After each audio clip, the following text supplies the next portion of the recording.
Hola familia, volvemos a Santa Cruz de la Sierra y déjenme presentarles el episodio 4 con H. Show.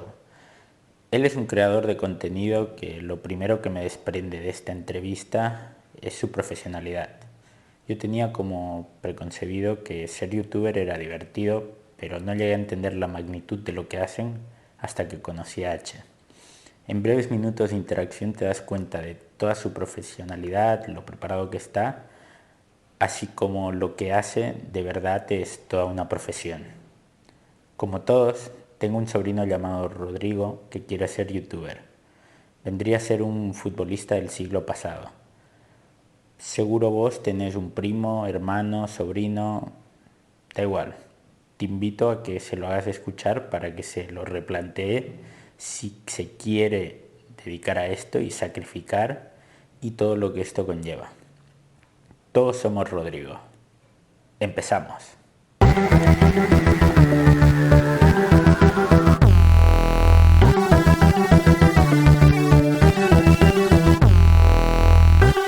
Bienvenidos a The Value of Failure con Carlos Salomón. Hola, estamos con H. Show. H. Show es un tipo que lleva 7 años dentro del mundo de la creación de contenido. Empezó como youtuber, se pasó a Facebook, volvió a YouTube. Es un tipo que estudió comunicación audiovisual y bueno, ahora dejemos que él nos explique un poco más de su vida y que se describa su trayectoria. ¿Qué tal, hermano? ¿Cómo estás? Primero que nada, agradecerte por la invitación, por estar acá en tu programa. Y pues sí, ya llevo más de 7 años en esto, tengo 24 años, ya tengo un poquito de mi kilometraje, pero pues ha valido la pena. Acá en Bolivia, la verdad que para crecer con esto de crear contenidos, cuesta. Creo que cuesta un poquito más que cualquier otro país, porque no están muy acostumbrados a eso. ¿Por qué crees? Porque acá en Bolivia, como aparte de ser como un país tercermundista en esa parte, siempre llega casi todo un poquito tarde. Y aparte que acá lo nuevo cuesta. Antes me acuerdo que cuando empezó esto de los influencers, no era muy bien visto. De que les decían gente que eran personas que no trabajaban, que conseguían dinero solamente haciendo cualquier otra cosa, que no era algo serio, que no sé qué. Lo mismo con los youtubers al principio. La sociedad le costó entender que hacer youtuber es un trabajo, en especial la gente que tenía el trabajo tradicional. Y acá en Bolivia sucedió lo mismo, pero mucho más tarde. O sea, lo típico, un flojo de mierda, anda a buscar trabajo. Sí, exactamente. En tu caso, ¿cómo fue esa etapa? Por eso quise sacar mi título, porque tengo un objetivo ahí. Que aquí, claro, para la gente que no sepa, aquí en Bolivia somos un país de titulitis. Sí, que necesitas un título para tener un nombre. Para ser alguien. Para ser alguien en la vida, claro. Entonces, ¿cómo fue en tu caso, por ejemplo, contarles a tus papás que netamente te quieres dedicar a esto? Dedicar a esto, creo que ya la veían venir, solamente que en el colegio yo era un poco más introvertido. Era muy introvertido, pero era extrovertido al momento de grabar los videos. Antes yo tenía la manía de agarrarle el celular a mi madre, y como no tenía celular en ese entonces, eran los Sony Ericsson que se deslizaban para arribita, o los Motorola que se abrían. Entonces, mediante ese tipo de cámaras me empezó la fascinación, digamos, de grabar. Entonces hacía sketches, hacía también audios de comedia, la mayoría, y creo que fue en el colegio, a la promoción, cuando una docente de lenguaje casualmente dio una tarea de hacer un video, para más que todo para explotar la creatividad de los alumnos.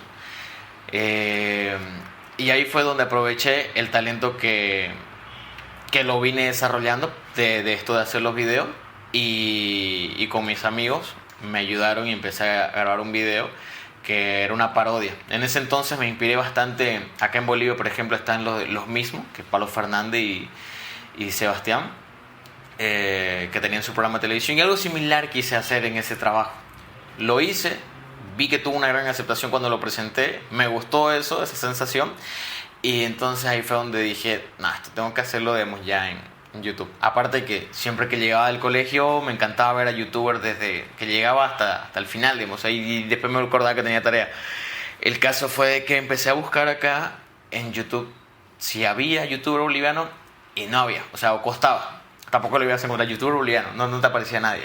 Te aparecía youtuber peruano, sí. Youtuber, qué sé yo, colombiano, sí te aparecía. Pero boliviano costaba encontrar. Y si encontraba casualmente, eran personas que te... Me acuerdo que en ese entonces me tocó ver a un señor que te enseñaba matemáticas, otro que te enseñaba cómo arreglar tu celular, pero que eran de Bolivia, pero no era un canal así netamente de comedia. Y ahí fue donde dije, yo quiero entrar acá. Ahí viste tu nicho de mercado. ¿Con qué edad viste eso? 17 años. ¿Con 17? Sí, tenía 17, estaba en el colegio todavía. Wow. Con 17 años dije, no quiero meterle acá. ¿Cómo ha sido estos 7 años? Como toda una montaña rusa con subidas y bajadas. Pero aprendí bastante, aprendí mucho. Me costó demasiado por el simple hecho, como te digo, acá en Bolivia, que para empezar, vos, bueno, no sé si lo sabes, pero a veces el mismo boliviano se achea. O sea, cuando ve que alguien está empezando a crecer, ya sea en la música, ya sea en algo, a veces se achea, digamos, en vez de apoyarlo. Y eso casualmente me pasó al principio. Y por una de esas razones también empezaba a desanimarme por los mismos comentarios. Cuando empezás en esto de las redes sociales, porque no te voy a decir solamente en YouTube, lo primero que vas a tener que acostumbrarte va a ser al hate sin sentido. Te van a encontrar cualquier cosa y de eso creo que uno de los aprendizajes, digamos, a aprender a quererte a uno mismo, saber valorarte, saber lo que en verdad vale tu contenido. Ese fue un punto. Y el segundo punto que me empezó, digamos, a marcar fue que le estaba dedicando tanto tiempo a YouTube, a hacer video una vez a la semana, que olvidé el colegio. Y el primer trimestre me acuerdo que me quedé en 2 materias por dedicarle mucho tiempo a los videos. Y el segundo trimestre le dediqué tanto también que me quedé en 5. Entonces ya estaba en el límite de que si en el último trimestre la cagaba, iba a volver a repetir el año y no me iba a graduar. Entonces bueno, mi padre tuvo una charla conmigo, una charla bastante severa y ahí fue donde me dijo de que tengo que centrarme más en mi estudio. Entonces cerré el canal, creo que lo estuve activo por 6 meses más o menos y dejé de subir videos en ese entonces. Y bueno, pasó un tiempo, recuperé más bien el tema de la promoción, pero sentía que algo me faltaba. A pesar de que ya estaba fuera de que ya había terminado, y sentía que me sentía un poco vacío. Y lo único que me hacía sentir feliz o como estaba antes era el tema de los videos. Y ahí me di cuenta de que el tema de los videos sí era una pasión que sentía, de una necesidad de hacerlo. Y ya cuando volví, empecé primero a estudiar a los youtubers que estaban en ese entonces, que era Wherever Tomorrow, creo que estaba Kaeli, estaba What the Fuck Show, que era un peruano. Empecé a estudiar la edición, cómo era su estructura, la escaleta, por ejemplo, por solo decirlo, de un video. Y en base a eso me lancé con los blogs, qué sé, tipos de mamá, tipos de amigos, tipos de no sé qué, así como Hola, soy Germán. Empezó mi canal con eso. Ya, por ejemplo, ¿no? Ahora mientras que hablabas me venía a la mente. Tengo algún sobrino así de unos 15 años y que también ve a youtubers y que su sueño sería ser youtuber, pero realmente no acaban de saber, creo yo, que querer dedicarse a eso significa que sea como un trabajo. Exactamente. ¿No? Y mientras hablabas pensaba, hiciste como tu estudio de mercado, como cualquier empresa cuando quiere lanzarse a un mercado, por ejemplo. Uh-huh. ¿Qué le dirías a un niño o a alguien que está iniciando? A mí, mira, para eso, para tomarme esa transición de verlo como un hobby a un trabajo, me tomó como 3 años. ¿Y qué le diría a un niño de 15? Es que depende mucho el tema de la percepción de la persona. Cómo lo ve realmente esto de hacer videos. Si lo ve así como un hobby, hay personas que dicen, yo subo un video a la semana y ya. Actualmente eso no te va a funcionar, tenés que subir videos casi todos los días. ves a tu youtuber favorito, lo hace todos los días, o por lo menos 4 a la semana. Y yo le diría que sí, estudie el tema de la edición, el tema de cómo guionizar, o sea, que de verdad se arme una buena base y que no lo haga simplemente a la de Dios, digamos. Si me tocó hoy día comer esto, ya le meto. Sino visualizarte cómo es que te gustaría desarrollarlo, empezar a hacer un cronograma y ver también, o sea, analizar mucho el tema de tu pasado, o si no es tu pasado, analizar tu competencia y en base a eso ya empezar a trabajar. Porque hay muchas personas que también han empezado esto de YouTube y me dicen, mira, yo quiero empezar pero no sé cómo hacerlo. Las primeras complicaciones son qué cámara me compro, qué micrófono me compro. Pero en realidad eso no importa, porque, o sea, no importa mucho, porque lo que más importa es la calidad que le vas a dar a la gente. Desde un buen guión, desde una buena interpretación, desde, qué sé yo, la manera en la cual cómo te vas a expresar, si lo vas a hacer muy monótono, si vas a tener subidas y bajadas. Entonces, eso, porque yo me acuerdo que yo empecé con una cámara digital de esas antiguas familiares, antiguísimas, me acuerdo. ¿Las de carrete o las las digitales?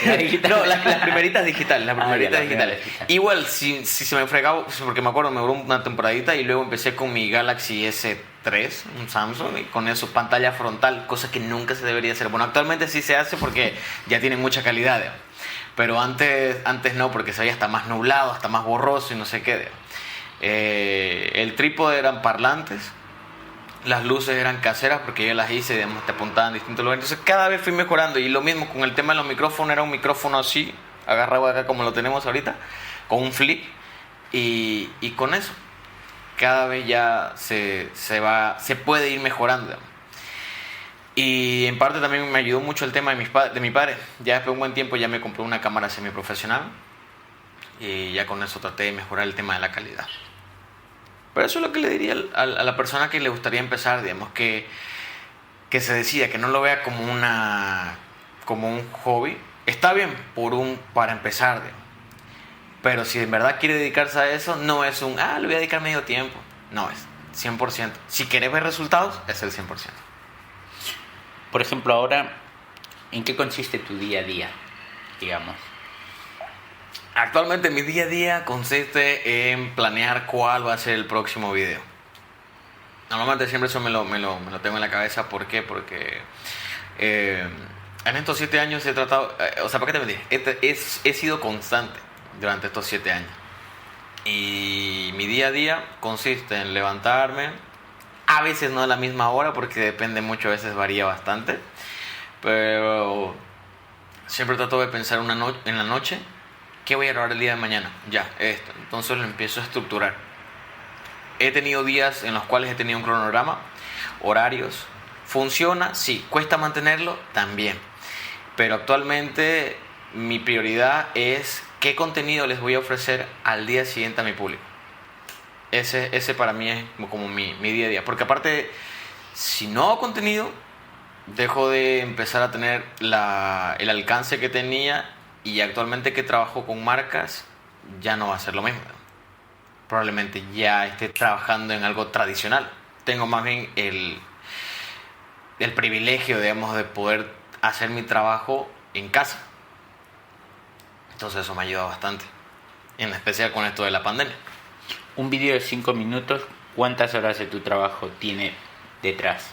A ver, mira, en la temporada que yo hacía las videocríticas, porque mi fuerte en mi canal fue una temporada las videocríticas. Fue la razón por la cual llegué a más de 100,000 personas en YouTube y pude tener el tema de la placa. Eso me demoraba 2 horas de guionización. Me demoraba 8 horas más o menos, o 9 de edición. Y bueno, ya 1 hora ponerle, digamos, en el tema de hacer la miniatura y colocarle el título y subirlo, digamos, y promocionar. Eso me tomaba mucho tiempo y subía solamente 1 vez a la semana. Actualmente cambié mi contenido y lo pasé al tema de los videojuegos en el mismo canal, cosa que no es muy recomendable. ¿Por qué? Porque ya la gente está sola en tu canal por esta razón y es muy lógico que va a bajar tanto la cantidad de personas como de visualizaciones, si es que haces un cambio rotundo. Y actualmente los videos estos ya me demoran menos porque simplemente es grabarte mientras haces un video. Obviamente depende mucho el tema de tus ocurrencias, las ocurrencias que le vas metiendo, porque tampoco vas a hacer un juego en silencio. Tenés que saber qué narrar, qué decir en el momento adecuado. Y lo que juega mucho en mano acá es el tema de la edición. Porque no es lo mismo ver un video de Vegeta 77 de 30 minutos sin ningún corte, pero solamente narrado por él, a un video de 8 minutos comprimido con buena edición, transiciones, música de fondo épica, qué sé yo, o ese tipo de cosas. Imagino que en estos 7 años no sos la misma persona tampoco. No, ya soy licenciado. Justo hablábamos de eso, de la importancia que previamente a la entrevista que le damos aquí en Bolivia al tema del título. Y bueno, quizás hubiera sido una decepción para tus padres y tuyo que seas youtuber, pero que no tengas una carrera, porque te dirían, ¿y el día de mañana? ¿Y qué harías? ¿Y qué vas a hacer si no te va bien? Bueno, como cualquier padre que se preocupa por sus hijos. A lo desconocido, ¿no? Lo que te iba a preguntar ahora, imagino que en estos, yo creo que más, 24, te iba a decir 7, pero dejémoslo en 24. ¿Qué te ha hecho mejor? O sea, el tema de este podcast es el tema del fracaso. A nivel, lo que ahora se te puede considerar laboral, ¿qué fracaso, como le llaman unos, aprendizaje, te ha hecho ser diferente? ¿Qué fracaso me ha hecho diferente?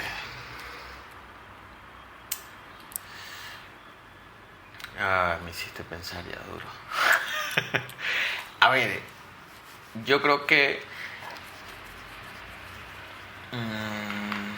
había uno que pensaría verlo. Creo que uno que me marcó bastante fue el tema de aprender a valorar tu trabajo. En el sentido de que yo en ese entonces le dedicaba mucho tiempo a mis videos y decía, solamente lo van a ver acá en Bolivia. ¿En qué punto? ¿En qué punto, perdón? En el punto en el cual, qué sé yo, después de 2 años o 3 años ¿Ya? de estar en esto de YouTube, un fracaso mío fue aprender, digamos, a no valorar, bueno, en este caso sería no valorar mi propio trabajo, digamos. Cosa que la mayoría de las personas a veces hacen, no solamente con su trabajo, su proyecto, sino consigo mismo, de que no creen que pueden llegar a más personas o no pueden salir de su zona de confort. Ubicas ese sentido de que cuando ves a un amigo y te dice, yo creo en ti, pero ni vos mismo te puedes creer que puedes hacerlo. Y entonces creo que llevé 3 años con ese miedo hasta que un día me la creí y acepté de que si podría llegar a muchas más personas, podría cambiar de contenido, podría mejorarlo, y creo que ese para mí fue un plus, digamos, de sentirme así, una persona que no creía en su contenido, que no veía el valor. Ya en un futuro, por ejemplo, te puedo decir hasta que el mismo valor de qué sé yo, ¿cuánto cobrarías por video? No, te doy 50 bolivianos. Y otra persona diría, no, verga, tu contenido vale más. Vale ponerle 100, 200. No, pero es que yo lo voy a decir porque no estás sabiendo valorar tu contenido.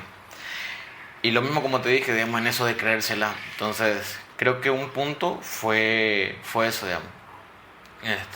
Ser muy... ¿Cómo se puede decir esto? Como subirte el ego, autoanimarte. Autoanimarte. O sea, empezar a creértela, digamos. Por lo menos a fingir, porque sí funciona. O sea, es como que atraes las cosas positivas. Si te vas a sentir depresivo, obviamente vas a atraer cosas depresivas. Fake it till you make it. ¿Algo así? Eso mismo. ¿No sabía nada de inglés? Ahora bueno, sí, eso, fake it till you make it, que vendría a ser como créetela, en otras palabras. ¿Y cuándo supiste, digamos, cómo parar, digamos? Es decir, yo creo que no solo a vos, es que mientras ibas hablando iba pensando Claro. en cuántos momentos de mi vida, y así como vos y yo, miles de personas nos hemos puesto a pensar en, es que igual no vale tanto, es que igual no puedo. En tu caso, o sea, estamos hablando de alguien que tiene 170, iba a decir 170, 172.000, que 170 2.000 son gente, y cada uno con sus propias opiniones, sus propios sentimientos. Cierto. En tu caso, ¿cómo fue ese punto que vos dijiste, ya, o sea, tiene que valer, o sea, me la tengo que creer? ¿Qué te hizo pensar? O sea, ¿qué fue la motivación, la inercia interna o una inercia externa o alguien? ¿Cómo? O sea, ¿cómo te vino? Para mí fue el mismo punto en el cual decidí transformar esto de crear contenido, ya no verlo como un hobby, sino verlo como un trabajo. Más allá de eso, recuerdo una noche cuando todavía estaba estudiando y tenía un cuarto en alquiler acá en Santa Cruz. Vivía separado de mi familia porque mi familia vive en Montero, entonces estaba como a 1 hora de distancia, entonces solamente vivía acá. Y para qué te voy a mentir, me llegó así como una pequeña bajón, depresión, algo similar, porque me sentía estancado. Me sentía que mi contenido no llegó al alcance que yo quería, que los números tampoco cambiaban, de que lo estaba haciendo hasta más monótono. El mismo hate también a veces te consumía de la gente. Y recuerdo que esa noche me miré delante del espejo y empecé a hablar conmigo mismo. Y me lo planteé como un reto para mí mismo.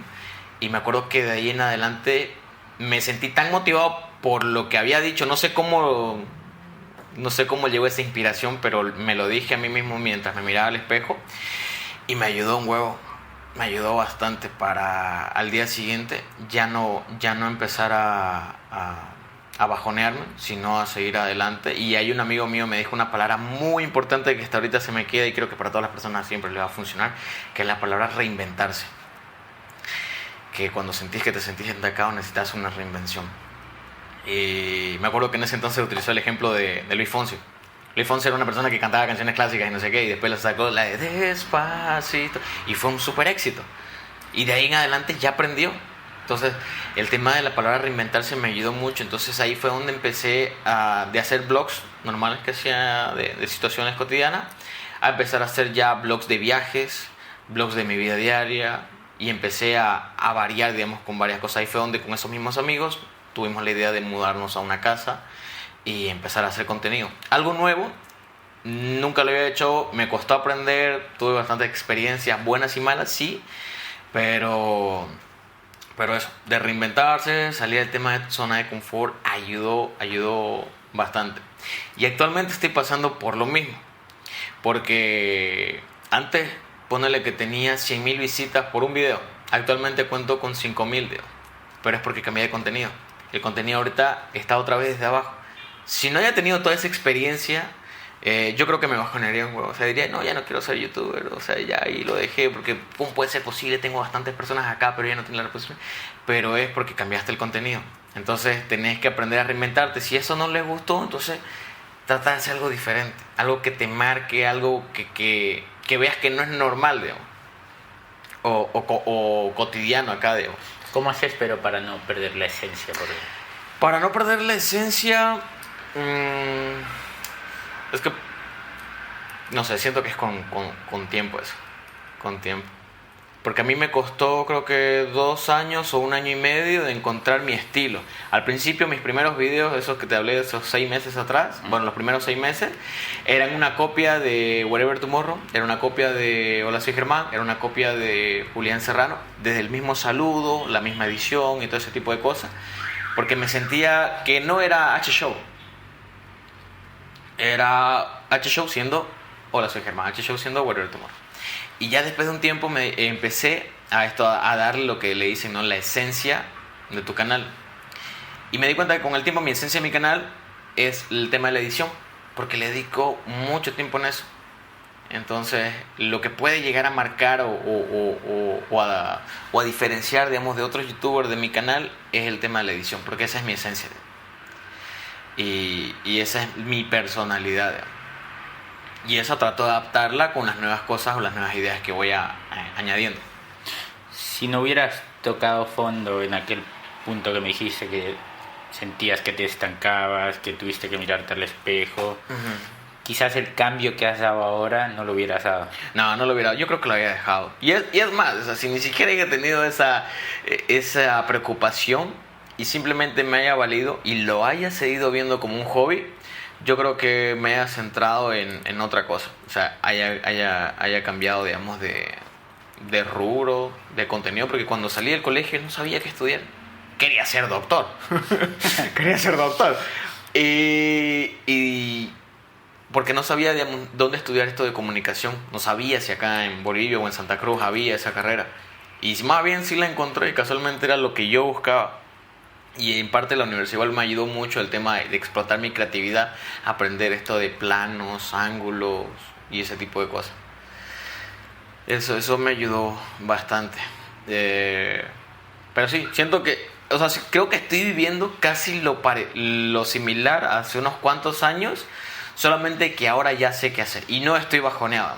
Es más, digamos, ubicas que cuando haces, qué sé yo, cuando estás arriba, a veces ni valoras la gente que te apoyó desde un principio. Pero cuando estás abajo y tenés menos personas, valoras todo eso.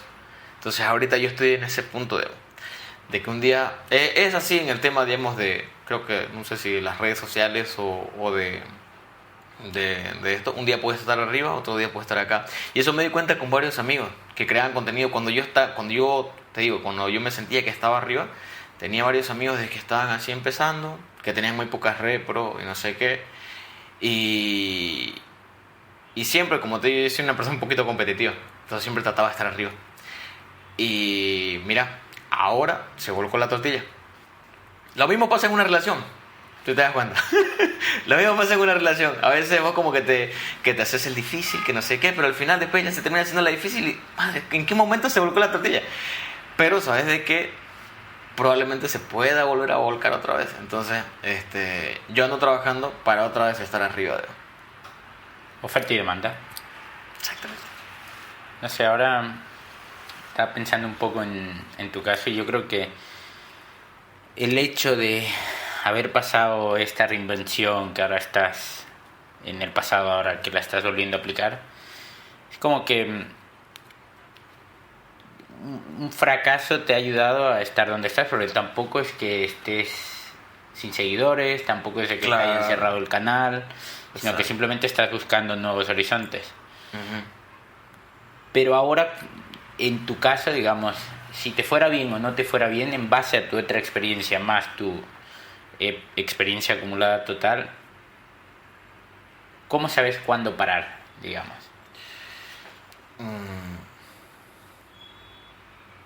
Yo creo que dejaría YouTube cuando dejaría de sentir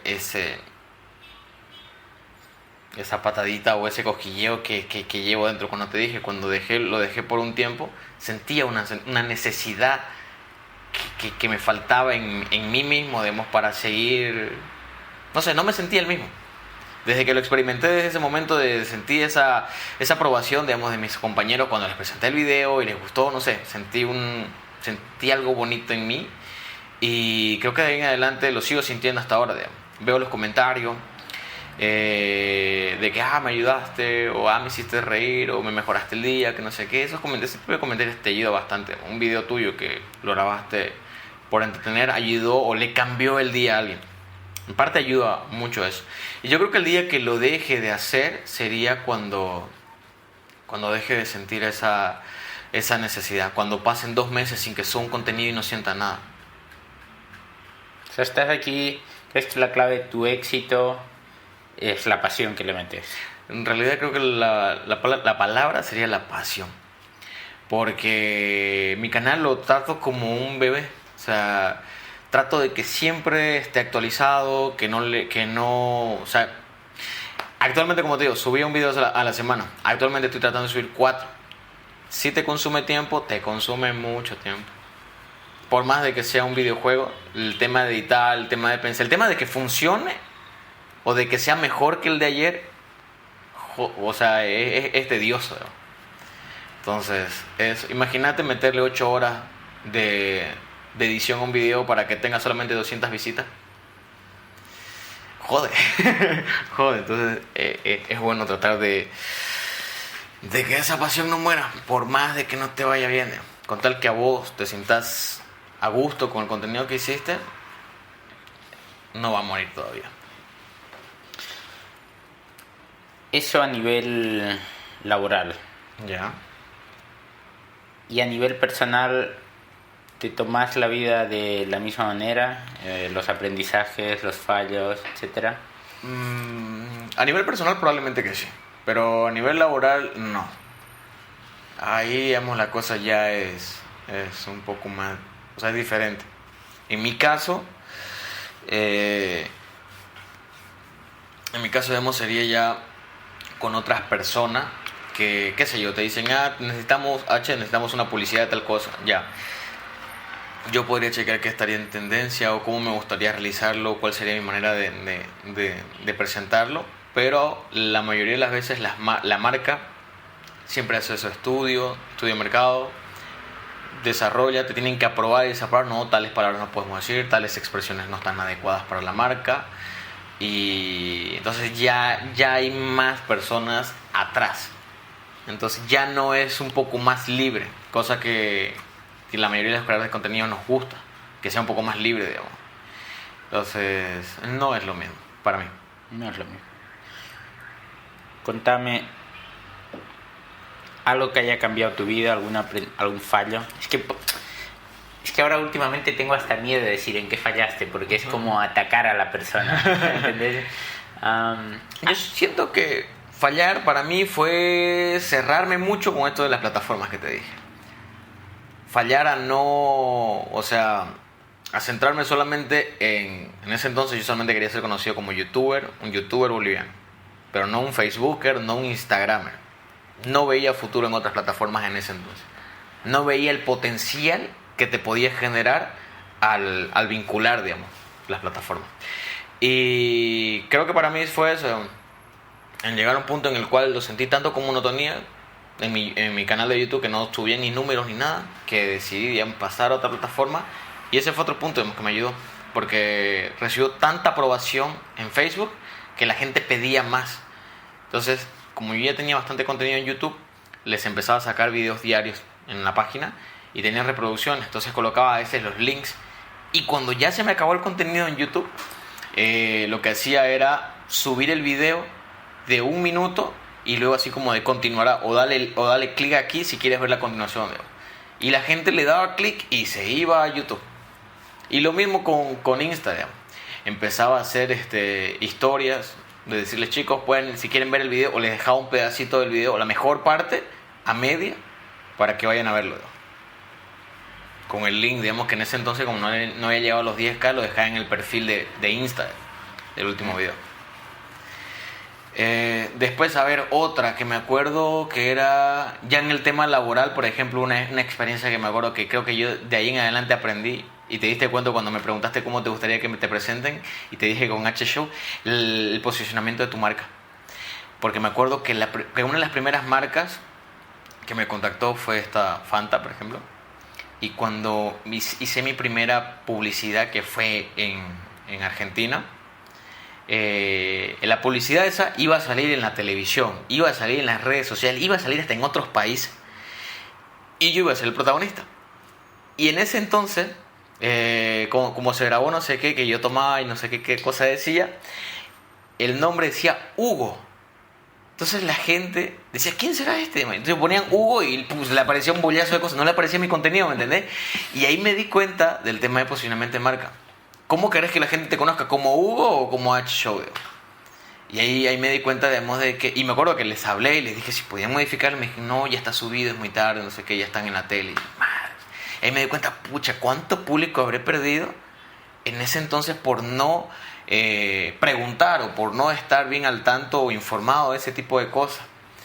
Entonces, eso para mí, digamos, fue un punto que me hizo rebote mucho en la cabeza, digamos, de que de aquí en adelante, cuando me presenten, ya sea en una entrevista, en un podcast, en cualquier otro tipo de cosa, posicionar tu marca para que la gente te pueda buscar.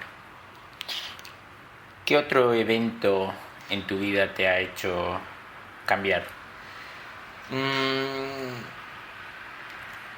A ver, ¿qué otro evento? Creo que fue en el 2019 cuando fui gracias a la manager, digamos, y al equipo que se llama InOut, que nos llevaron a los MTV Miau 2019. Fuimos con 3 creadores de contenido a representar, digamos, a Bolivia. Creo que, si no me equivoco, no sé si fuimos los primeros bolivianos yo creo que sí, los primeros youtubers. Y creo que más allá, digamos, de algún fracaso o algo malo, vivir una experiencia así me ayudó mucho a cada vez creérmela más, digamos, de qué sé yo, mañana pasado puedo estar acá como invitado, no esta vez como... O sea, en ese entonces fue porque las managers tenían contactos y gracias a ella pudimos llegar allá. Pero no fue como de, los MTV te estamos invitando para que vengas acá, no. O estás nominado a algo, no. Pero el hecho de convivir con varios creadores de contenido, estar tras backstage, digamos, en un lugar donde estaba Ami Rodríguez, Mario Aguilar, hasta estaba el mismo Sebastián Yatra, Camilo. Vivir esa experiencia para mí fue creérmela al 100%, digamos, como de que, madre, si sueñas en grande, puedes conseguir cosas así, digamos. Fue como un tráiler más o menos. Entonces para mí eso me ayudó mucho. Ahora esperemos que pase la ambulancia. O sea, ese evento te hizo poner los pies sobre la tierra y motivarte a continuar. Sí, motivarme a continuar bastante, digamos. Es que en verdad, o sea, en ese entonces, mira, creo que no tenía ni siquiera ni 100,000 suscriptores. Pero estaba en un evento muy grande donde habían creadores de contenido con más de 1 millón de suscriptores. Y pude llegar a entablar alguna que otra conversación con alguno, que me den algunos consejos y no sé qué. Entonces esos estoy tratando de aplicarlos en mi día a día. Después creo otro momento, creo que fue el primer show también que presenté, que fue con lo de Luisito Comunica cuando vino a Bolivia. Tuve la oportunidad de presentar un show previo antes de que él aparezca en escenario. Y lo chistoso fue de que yo nunca había hecho un show. Y mi primer debut era con más de 2,000 personas delante mío. Paraguay. Y ahí fue donde también aprendí a no tirar para atrás. Yo creo que otra persona habrá dicho, no, verga, me da miedo, nunca lo he hecho, así que prefiero no hacerlo hasta que tenga experiencia. Entonces, a veces es bueno, como te dije, salir del tema de tu zona de confort, no estar así, ¿cómo se dice eso? Tan tímido. Yo en verdad no... Creo que si no haya sido por el personaje que tengo, que es Quitito, probablemente no lo he hecho tan bien. No tan bien, sino no me haya animado al 100%. El personaje que hago es de un Canva de acá de Santa Cruz, que cuando personifico él soy como otra persona, ¿no? Entonces creo que al hacer eso no sentí tanto temor y me ayudó bastante. Actualmente ese personaje trato de hacerlo un poco más, que no sea Canva, sino que sea latino, que sea... Porque eso es otro punto que me di cuenta, digamos, de que acá en Bolivia mucho lo regionalizas algo, digamos. O si haces tu contenido o es muy Canva, o es muy cochalo, o es muy paseño, cosa que está bien, te va a ayudar en tu círculo, pero no te va a ayudar a extenderte a, qué sé yo, a Santa Cruz, o por lo menos a Chile, Perú, o a otro país. No le van a entender porque utilizas otra jerga. He visto que les das mucha importancia al tema de la marca personal, de desmarcarte un poco de la competencia, haciendo algo diferente. Aparte de la edición, o sea, de la edición de tus vídeos, que me parece algo curioso como ventaja competitiva, a nivel tuyo, ¿qué crees que te hace diferente? O sea, a nivel H-Show, como persona, como puente de calidad, digamos. Claro. No sé, yo por ejemplo siento que es el tema de las ocurrencias. Decir algo en el momento adecuado. O sea, tampoco adecuado, ¿no? Sino algo que sea como un chiste. Siento que eso en parte me ayuda bastante, tanto como para el momento de guionizar un video, como para el momento de jugar, porque no cualquiera tiene una facilidad al hablar delante de la cámara. Y peor aún, ser ocurrente, digamos. Ya eso es o sea, obviamente eso es con práctica, con experiencia y obviamente puliéndolo bastante, digamos. Siento que el tema 1 de la ocurrencia, después, no sé, no sabría decirte, pero el tema de la ocurrencia me ha ayudado mucho, complementarla con la edición igual. ¿Algo innato que has ido practicando? El tema de la ocurrencia sí ha sido algo que estuve practicando en parte. Obviamente todo con práctica hasta se mejora, se pule. Sí, pero de que sí había momentos en los cuales cuando yo empecé era una persona muy introvertida, sí me ha costado bastante. Era como de que sí lo tenía en la mente, pero no lo decía. Tenía miedo a ser rechazado. Entonces ahí fue donde me di cuenta, digamos, de que ¿por qué lo oculto? Digamos, por ahí sí me había funcionado. Y después te das cuenta en un tiempo, así como otro ejemplo en relación, digamos, la discusión con la novia, digamos. Te gana, pero al final cuando estás mañana decís, verga, pude haber dicho esto, ¿no? Entonces, algo así. Eso creo, digamos, que me ha ayudado. Soltarme un poco más, digamos. Ser yo mismo. Porque antes me acuerdo que yo era, ¿cómo te puedo decir? Como te dije que era introvertido, pero era un poco más cerrado. Delante de cámara, no sé qué, digamos, ¿no? Y después, detrás de cámara, un poco más aburrido. Actualmente sí lo soy, tengo mis momentos, pero soy más yo, digamos. O sea que sí puedo estar medio aburrido, pero te puedo soltar un chiste de la nada. Te puedo soltar alguna pendejez, se puede decir, de la nada o sea, me siento más yo. Tanto también cuando hago mis historias de Insta, cuando estoy delante de cámara, ya no lo siento tan forzoso como fueron los primeros 6 meses. Porque en los primeros 6 meses, como era muy tímido, traté de ser otra persona. Y no encontraba mi esencia. Y ahí es como que te desviaste. Claro, de ahí ya con la práctica. ¿Y cómo sacaste, antes que te haga la pregunta, porque primero te hago la pregunta, ¿cómo sacaste esa fuerza para decir lo que tenías en mente, pero te lo callabas? Te explico por qué. Porque te voy a poner un ejemplo. Cuando estaba estudiando en Helsinki, en mi caso, es una universidad donde no entras por dinero. Ahí las universidades en Finlandia son por nota, por sabiduría. Incluso te viene gente de, bueno, todo el tema de Asia, de los estudiantes asiáticos se vienen a estudiar ahí, y ya te imaginarás cómo era el nivel. Y me acuerdo que me costó, al ver ese nivel, tenía hasta miedo a hablar en público. Claro. Como que me cohibía, ¿no? Entonces, ¿cómo hiciste vos H-Show? O sea, ¿cómo sacaste esa fuerza interior de decir, bueno, yo sé que hay otros youtubers que tienen su estilo, que están allá, que están más altos y en una posición mejor y todo? ¿Cómo hiciste vos para sacar esa fuerza interna? ¿Qué fue? ¿Qué fue? A ver, yo creo que en parte mucho fue el tema de la universidad. Me ayudó harto. O sea, para mí siento que un cambio en mí fue el tema de la universidad. Porque en el colegio yo era, como te digo, introvertido. Y en la universidad me ayudó mucho porque tanto las personas... Casualmente era una universidad, o sea, ¿cómo te puedo explicar? De la universidad agarraron la materia de comunicación audiovisual, la carrera, y la pasaron a otro lugar. ¿Ya? Entonces en ese lugar solamente habían personas que estudiaban eso. Y lo chistoso es que ahí eran personas que eran bien extrovertidas. Entonces ya no te sentías raro al decir lo que pensabas, porque todos, la mayoría en ese círculo lo hacían. Y ahí fue donde empecé a tener un poco más esa mentalidad un poco más abierta de decir lo que pensaba, y saber cómo decirlo también a veces. Y creo que ahí en la universidad me fui soltando. El primer año en esa universidad o en ese lugar era netamente para explotar tu creatividad.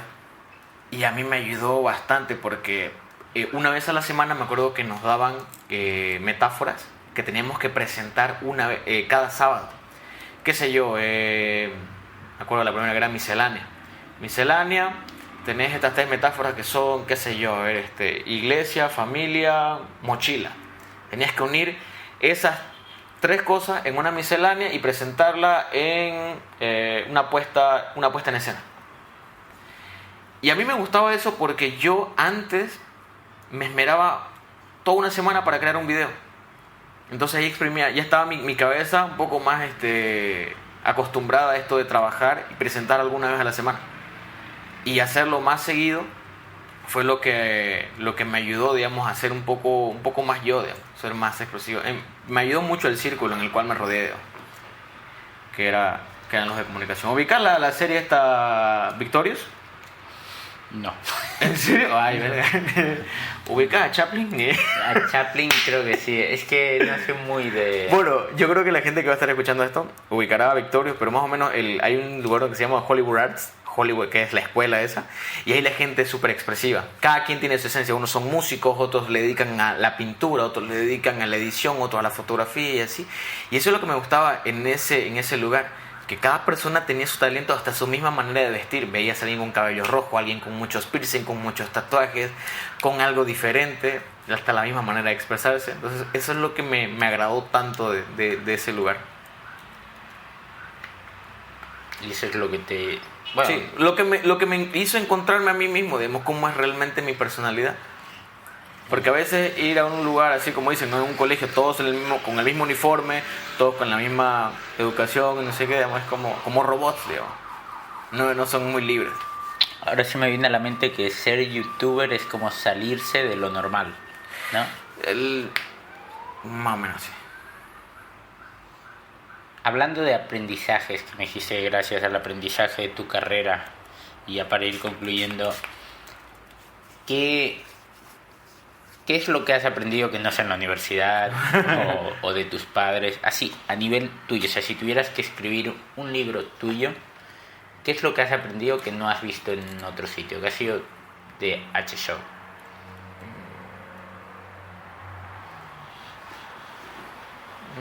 ¿Qué es lo que he aprendido así?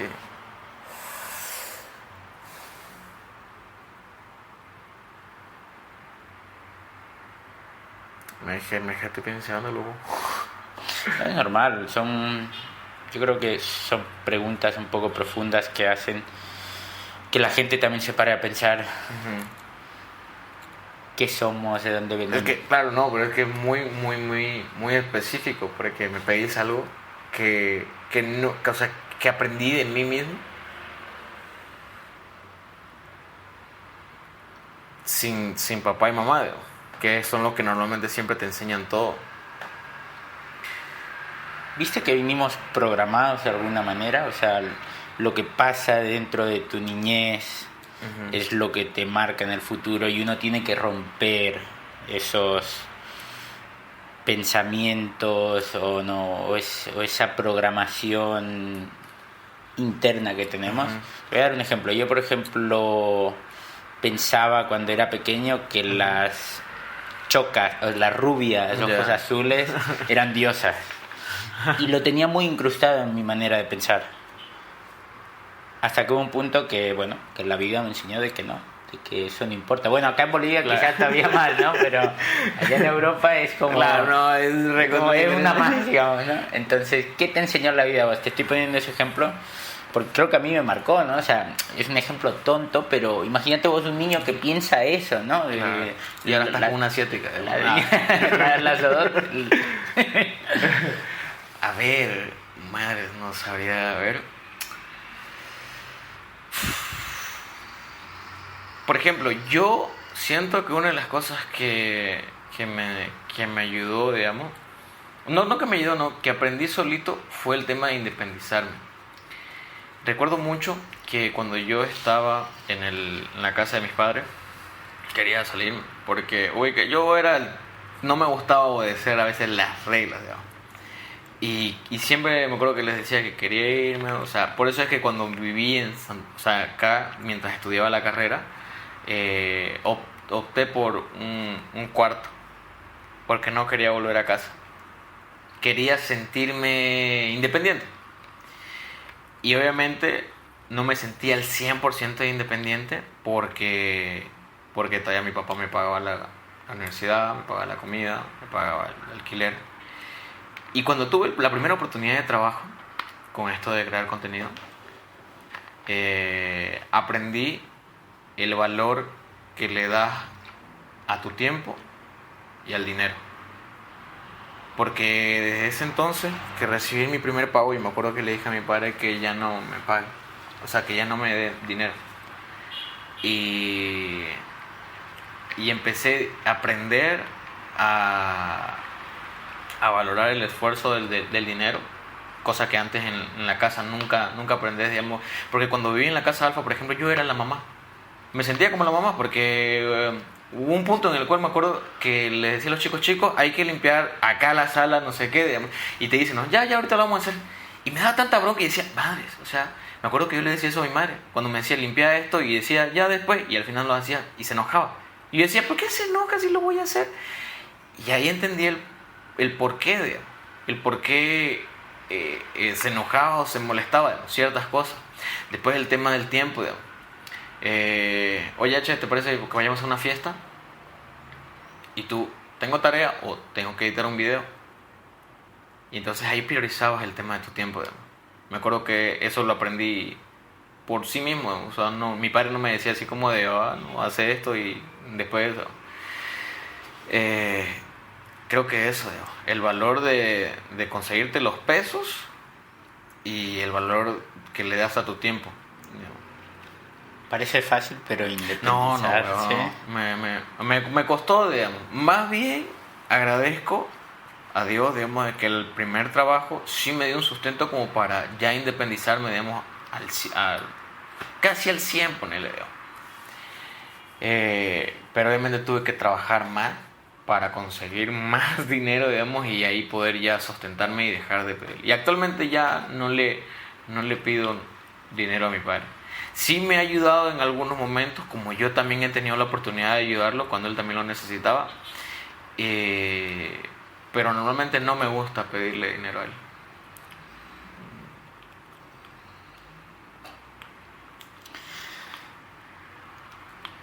Gracias. ¿Dónde te podemos encontrar? No, me pueden encontrar en cualquier red social como H Show, tal cual como lo escuchen, lo pueden... ¿Cómo? W. Claro, W al final, o W.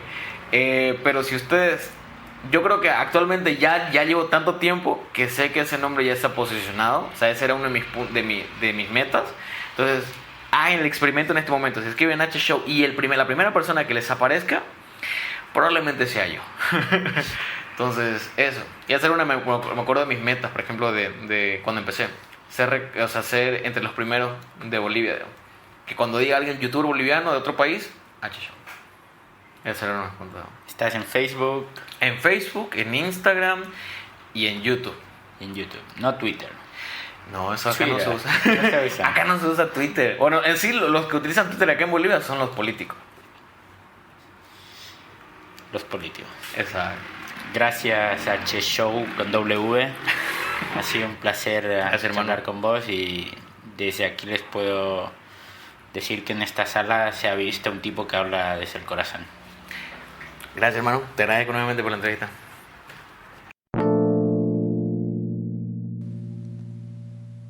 Bueno, esto fue todo por parte de H Show. Me quedo con 2 puntos. El primero, uno tiene que valorar su trabajo propio, creértelo, actuar como tal y acorde a ello. Segundo, reinventarse. Cuando penses que estás estancado, necesitas una reinvención. El mejor ejemplo es Luis Fonsi, que pasó de canciones clásicas a ser Despacito. Y con esto les dejo hasta el próximo episodio. No te olvides de compartir si te gustó y si tienes cualquier sugerencia, en la descripción están mis canales de contacto. Chao, chao.